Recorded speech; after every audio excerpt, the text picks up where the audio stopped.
आप सभी का स्वागत है आपके अपने चैनल चौक इंडस्ट्रियल एकेडमी में एक बार फिर से। और यह काफ़ी अच्छी न्यूज़ निकल कर आई है उन बच्चों के लिए जिन बच्चों को इंतज़ार था जेएनयू के पीएचडी एडमिशन को लेके। उसका हाल फ़िलहाल में ही क्या कर दिया गया, ई प्रोस्पेक्टस जारी कर दिया गया है। इसके अलावा जो बच्चा डिप्लोमा कोर्स करना चाहते हैं उनके लिए भी ये प्रोस्पेक्टस बहुत अहम है। इसमें आप देख सकते हैं सभी स्कूलों के नाम हैं। आपको मालूम होगा कि जवाहरलाल नेहरू यूनिवर्सिटी में डिपार्टमेंट नहीं स्कूल होते हैं और उसी में क्या होते हैं, सारी चीज़ें जो है वो आपको प्रोवाइड करा दी जाती हैं। तो जो बच्चा पीएचडी के ताल्लुक़ से या डिप्लोमा के ताल्लुक़ से जेएनयू 2022 और 23 सेशन के लिए अपने आप को इनरोल कराना चाहता है वो इस प्रोस्पेक्टस को ध्यान से पढ़ लें। और इसके जल्द ही जो है वो फॉर्म जो है वो ऑनलाइन हो जाएंगे। आपको सारी चीज़ें जो है वो इसमें मिल जाएंगी। बाकी इसकी जो प्रोस्पेक्टस की पीडीएफ है वो आपको हमारे टेलीग्राम ग्रुप में मिल जाएगी। और सारी चीज़ें आप कमेंट बॉक्स के माध्यम से भी हमसे पूछ सकते हैं अगर कोई डाउट रहता है। किसी भी यूनिवर्सिटी के फॉर्म को अप्लाई करने से पहले आपको उसका प्रोस्पेक्टस पढ़ना ज़रूरी होता है। अब ये जो प्रोस्पेक्टस है वो बहुत ही लंबा है और बहुत सारी इसमें कोर्सेज़ होते हैं। आपको पता है जेएनयू जो है वो एक सेल्टन यूनिवर्सिटीज़ हैं, तो इसलिए एक एक कोर्स की डिटेल बताना तो पॉसिबल नहीं होता।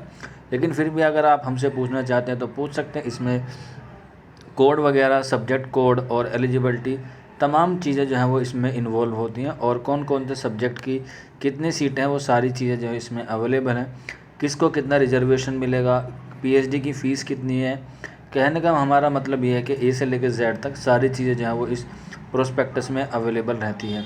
अगर आप इसको देखना चाहते हैं या इसके माध्यम से अगर आप कोई पढ़ना चाहते हैं तो इसे ज़रूर पढ़िएगा। अगर आप जेएनयू में 2022 और 23 सेशन के लिए आप इंटरव्यू या कह सकते हैं पीएचडी के लिए प्रिपरेशन कर रहे हैं, इंटरव्यू भी होगा अगर आप एंट्रेंस एग्ज़ाम क्वालिफाइंग कर लेंगे, या अगर आप नेट या जेआरएफ हैं तो भी आपका जो है वो वाइवा होगा पीएचडी में। इसलिए आप अपना सिनॉप्सिस वगैरह जो है वो तैयार करने में आप बिल्कुल भी वक्त ना लगाइए, क्योंकि आपका जो प्रोस्पेक्टस है वो जारी कर दिया है।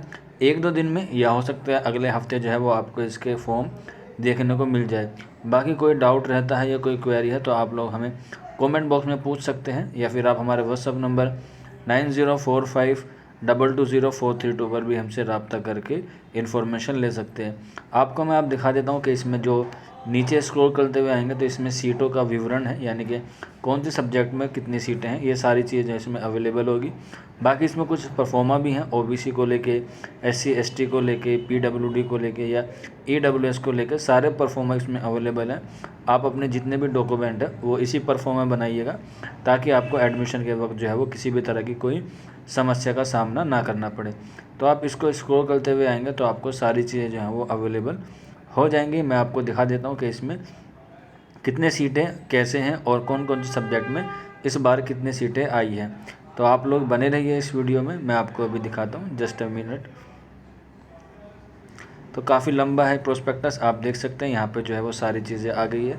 इनटेक ऑफ द ईयर 2022 और 23, यहाँ पे पीएचडी देख सकते हैं थ्रू जेएनयू यानी कि एंट्रेंस बेस से कितनी होती हैं, और इसके अलावा जो नेट जेआरएफ वाले बच्चे हैं उनकी अलग अलग है। तो आप देख सकते हैं स्कूल ऑफ इंटरनेशनल है, टोटल सीट है, और कैटेगरी वाइज भी इसमें जो है वो सारी दे दी गई है। सोशल साइंस की भी इसमें पहले आप अपना स्कूल देखेंगे, उसके बाद आपको उसमें नीचे सब्जेक्ट मिल जाएगा। इसी तरह से आप यहाँ पे सेंटर ऑफ इंडियन लैंग्वेज की देख लीजिएगा, हिंदी, उर्दू जितनी भी होंगी सारी चीज़ें जो है वो आपको यहाँ पे अवेलेबल हो जाएगी।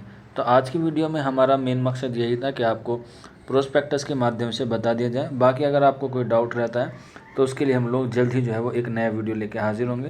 तब तक आप अपना ख्याल रखिए और इसी तरह से चौक इंडस्ट्रियल एकेडमी को जो है वो आप लोग देखते रहिए। मिलते हैं आप लोगों से जल्दी नेक्स्ट वीडियो में। शुक्रिया।